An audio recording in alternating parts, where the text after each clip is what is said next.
میں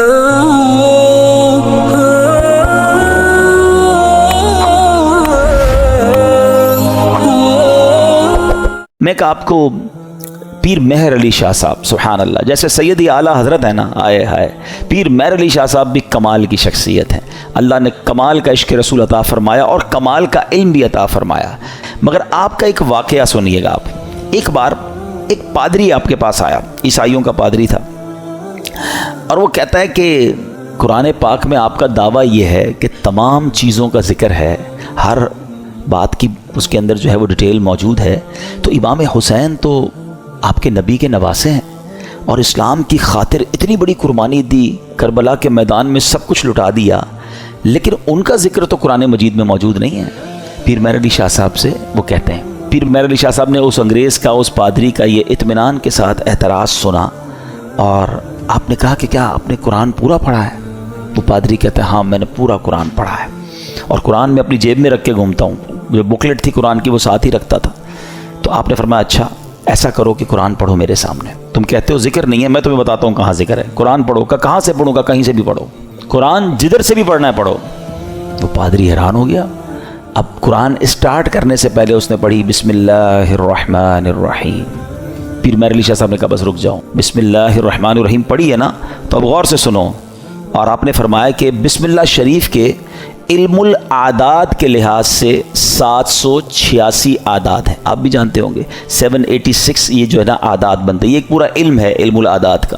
تو آپ نے فرمایا کہ نوٹ کرو بسم اللہ الرحمن الرحیم میں 786 عدد ہیں، اور امام حسین جو لفظ امام حسین ہے اس کے عدد ہیں 210. لکھو اپنے پاس. امام حسین کا سن پیدائش ہے 4 ہجری، لکھو آگے 4. آپ کا سن شہادت 61 ہجری ہے، لکھو آگے 61. لفظ کرب و بلا کے جو عدد بنتے ہیں وہ بنتے ہیں 261، لکھو 261. امام حسن کے عدد بنتے ہیں 200. امام حسن کا شہادت جو سن ہے وہ ہے 50 ہجری. اب ان سب کو ٹوٹل کرو، جب اس نے ٹوٹل کیا تو اس کا رزلٹ بھی 786 آتا ہے. ہمارے علماء کا علم دیکھو. اب اس پادری کے سامنے آپ فرماتے ہیں ابھی تو ایک ہی آیت پڑھی ہے، اس میں امام حسین کا نام بھی موجود ہے، ان کی پیدائش کا سن کا ذکر بھی موجود ہے، امام حسین کی سال شہادت کا ذکر بھی موجود ہے، امام حسین کے بھائی جان امام حسن کا نام بھی موجود ہے. اس آیت سے پتہ چل گیا کہ یہ دونوں بھائی بھی ہیں. آگے چلو گے تو قرآن میں اور بھی اس طرح کے واقعات مل جائیں گے. اللہ اکبر. جب پادری نے بسم اللہ الرحمن الرحیم کی تفسیر کا یہ انداز پیر مہر علی شاہ صاحب سے سنا تو اس کا دل نور ایمان سے جگمگایا، وہ کلمہ پڑھ کر مسلمان ہو گیا. یہاں پر علم قرآن اور علماء کرام کو اللہ پاک نے کیسا مقام دیا ہوا تھا یہ بھی ہمیں سیکھنے کو ملتا ہے. اور سبحان اللہ پھر نگاہ ولی میں وہ تاثیر دیکھی، بدلتی ہزاروں کی تقدیر دیکھی. اچھا پھر آگے یہاں پر یہ بھی یاد رہے یہ تو ایک علم الاعداد کے ذریعے جواب تھا، ورنہ بسم اللہ شریف کے اندر کیا کچھ موجود ہے. مولا علی شیر خدا کرم اللہ تعالی وجہ الکریم، آپ پتہ ہے کیا ہے؟ آپ باب صلی اللہ کہلاتے ہیں. ہم نے منقبت میں سنا نا، وہی جن کو باب صلی اللہ کہیں. باب صلی اللہ کا مطلب کیا ہے؟ آقا فرماتے ہیں، حدیث پاک کا مضمون ہے، میں علم کا شہر ہوں اور علی اس کا دروازہ ہے، یعنی باب ہے اس شہر کے. تو آپ فرماتے ہیں کہ اگر میں چاہوں تو بسم اللہ کی تفسیر سے 70 اونٹ بھر دوں. یعنی اس کا مطلب یہ ہوا کہ اتنے کاغذوں پر اتنی بکس بن جائیں گی تفسیر کی صرف بسم اللہ شریف کی کہ 70 اونٹوں پر اس کو رکھا جائے گا تب جا کر کمپلیٹ ہوگی. تو یہ ہے قرآن اور یہ ہے علم القرآن جو ہمارے اسلاف کو معلوم تھا.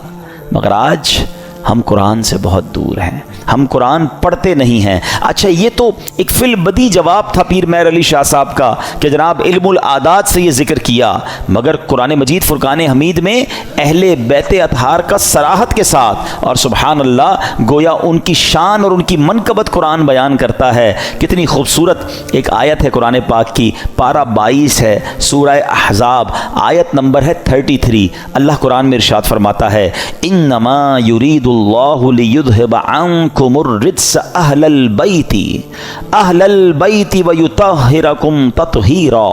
ترجمہ، اے نبی کے گھر والوں، اللہ تو یہی چاہتا ہے کہ تم سے ہر ناپاکی دور فرما دے اور تمہیں پاک کر کے خوب صاف ستھرا کر دے۔ طبرانی اور مسلم شریف میں حدیث پاک میں ہے کہ پیارے آقا علیہ الصلوۃ والسلام نے حضرت علی، حضرت فاطمہ اور حسنین کریمین رضی اللہ تعالیٰ عنہم کو چادر مبارک میں لے کر یہ آیت تلاوت فرمائی، اور ایک روایت میں ہے کہ آپ علیہ الصلوۃ والسلام نے دعا کی، مولا یہ میرے اہل بیت ہیں، انہیں خوب ستھرا فرما دے۔ سبحان اللہ۔ اسی آیت کے بارے میں مولانا حسن رضا خان صاحب لکھتے ہیں نا، ان کی پاکی کا خدائے پاک کرتا ہے بیان، ان کی پاکی کا خدائے پاک کرتا ہے بیان، آیا تطہیر سے ظاہر ہے شان اہل بیت، یعنی ان کی شان قرآن بیان کر رہا ہے۔ تو امام حسین کا ذکر بھی ہو گیا نا، امام حسن کا ذکر ہوا، بی بی فاطمہ کا ذکر ہوا، اللہ اکبر۔ اور آگے چلیے ایک اور جگہ سورہ شورى آیت نمبر 23 میں اللہ ارشاد فرماتا ہے، قُل لَا أَسْأَلُكُمْ عَلَيْهِ أَجْرًا إِلَّا الْمَوَدَّةَ فِي الْقُرْبَى، اللہ قرآن میں فرماتا ہے تم فرماؤ میں اس پر تم سے کوئی معاوضہ طلب نہیں کرتا مگر قرابت کی محبت۔ نبی پاک نے کیا فرمایا؟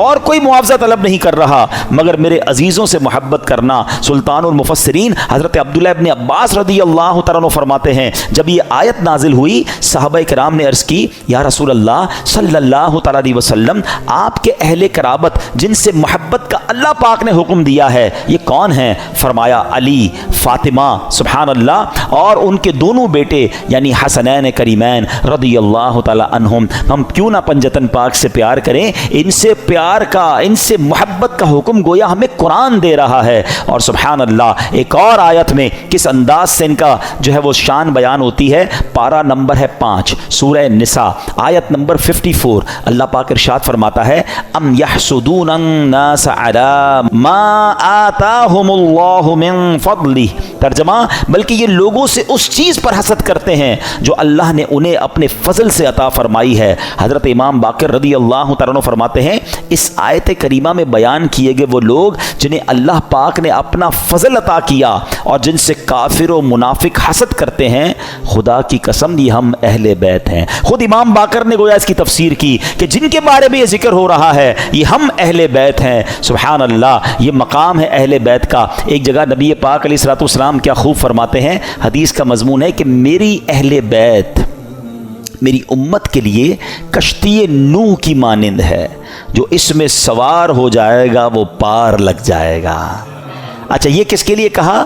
اہل بیت کے لیے۔ اب ذرا توجہ کیجئے گا اعلیٰ حضرت کا کس طرح حدیثوں پر یوں سمجھیے کہ عبور تھا اور کیا انداز تھا، اور آپ کو سمجھ آ جائے گی بات کہ اہل بیت کو کیا کہا؟ کشتی کہا۔ ایک جگہ نبی پاک کی حدیث ہے، اصحابی کالنجوم فبأیہم اقتدیتم اہتدیتم، آقا فرماتے میرے صحابہ ستاروں کی مانند ہیں، ان میں سے جس کی بھی پیروی کرو گے تم کامیاب ہو جاؤ گے، ہدایت پا جاؤ گے۔ اب ذرا میرے ساتھ رہیے گا، صحابہ کو کیا کہا؟ ستارے، سٹارز۔ کیا کہا؟ ستارے۔ اور اہل بیت کو کیا کہا؟ کشتی ہیں۔ اچھا اب دونوں سے ہمیں تو محبت کرنی ہے، دونوں کا پیار دل میں ہونا یہ ایمان کے لیے ضروری ہے۔ انفارچونیٹلی آج ایسا دور آ گیا ہے کہ کچھ لوگ صرف صحابہ کی بات کرتے ہیں، اہل بیت کی بات نہیں کرتے، کچھ صرف اہل بیت کی بات کرتے ہیں، صحابہ کی بات نہیں کرتے۔ ہمیں اللہ نے کیسا پیارا عقیدہ دیا، کتنا خوبصورت ایمان دیا کہ صحابہ سے بھی ہمیں پیار ہے، اہل بیت سے بھی ہمیں پیار ہے۔ اچھا پھر سیدی اعلیٰ حضرت نے ان دونوں حدیثوں کو کس طرح ایک شعر میں پرو دیا، جو میں پہلے بیان سٹارٹ میں کہہ رہا تھا نا کہ اعلیٰ حضرت کو پڑھو تو سمجھ آئے گا وہ کیا ہستی ہیں، کیا مقام ہے، علم کیسا تھا۔ سیدی اعلیٰ حضرت کہتے ہیں اہل سنت، ہم اہل سنت والے ہیں نا، سب سے پیار ہے نا، صحابہ سے بھی اہل بیت سے بھی۔ سنو، اہل سنت کا ہے بیڑا پار، اصحاب حضور نجم ہیں اور ناؤ ہے عطرت رسول اللہ کی۔ کہتے ہیں اہل سنت والوں کا تو بیڑا پار ہی لگنا ہے۔ اب جو تھوڑا سا اسٹڈی کرتے ہیں کہ یہ جو سمندر پار کرنے کے لیے دو چیزیں بڑی ضروری ہیں، اچھی کشتی اور ستارے۔ ہے, اب تو کمپاس وغیرہ آ گئے, ورنہ پہلے ستاروں سے ہی راستہ تلاش کیا جاتا تھا. تو فرمایا ہمارا تو بیڑا پار ہونا ہے, کشتی جو ہے ہماری جو اہل بیت ہے, اور ستارے جو ہیں وہ ہمارے صحابہ ہیں, دونوں کا پیار دل میں ہے, دونوں کو فالو ہم کر رہے ہیں, انشاءاللہ بیڑا پار لگ جانا ہے. تو یہ ہے اہل بیت. اچھا, اب اہل بیت کو ذرا وسیع طریقے سے ایک براڈ مینٹالٹی کے ساتھ سمجھیے کہ اس میں کون کون شامل ہیں. خاص اہل بیت کا ذکر تو آپ نے سن لیا کہ نبی پاک نے اپنی چادر میں بی بی فاطمہ اور حسنین کریمین کو لیا, ایک جگہ مولا علی کے بارے میں فرمایا گیا. لیکن یعنی اہل بیت میں شامل کس کس کو کیا گیا, علماء فرماتے ہیں, اور بھی قرآن پاک کی چونکہ آیات ہیں, تو اہل کا معنی ہے والا اور بیت کا معنی ہے گھر, یعنی اہل بیت کا مطلب ہوا گھر والا. تو اہل بیت کے جو نبی پاک کے گھر والے وہ کون ہیں؟ تو سب سے پہلے پیارے آقا کی ازواج مطہرات, ٹھیک ہے, جنہیں قرآن کریم نے کیا کہا؟ امہات المومنین, مومنین کی ماں کہا. تو یہ پیارے آقا کے اہل بیت میں ہیں. پھر پیارے آقا علیہ الصلوۃ والسلام کی تمام اولاد پاک, آپ کے تمام شہزادے, چاروں شہزادیاں اور ان شہزادیوں کی اولاد, ان سب کو اہل بیت کہا جاتا ہے. سبحان اللہ. اور پھر بی بی عائشہ صدیقہ رضی اللہ تعالیٰ عنہ کا مرتبہ یہ ہے, اہل بیت میں تو ساری ازواج مطہرات ہیں, کیونکہ مولانا حسن رضا خان صاحب کی منقبت چل رہی تھی. تو آپ جب نبی پاک علیہ الصلوۃ والسلام کے ساتھ کمرے میں ہوتی اور جبریل امین جب وحی لے کر آتے نا, تو حجرہ عائشہ میں داخل ہونے سے پہلے اجازت لیا کرتے کہ حضور کیا میں اندر آ سکتا ہوں؟ Look at the status of that particular house. حجرہ عائشہ, اچھا حجرہ عائشہ کون سا ہے پتہ ہے آپ کو؟ آج جو ہم سنہری جالیوں پہ حاضری دیتے ہیں نا, جو نبی پاک آج جہاں جلوہ فرما ہے, یہ وہی گھر تھا, یہ وہی کمرہ تھا, یہ وہی حجرہ عائشہ تھا جو آج روضہ رسول بنا ہوا ہے. مولانا حسن کیا لکھتے ہیں؟ ان کے گھر میں بے اجازت جبرائیل آتے نہیں, ان کے گھر میں بے اجازت جبرائیل آتے نہیں, قدر والے جانتے ہیں قدر و شان اہل بیت.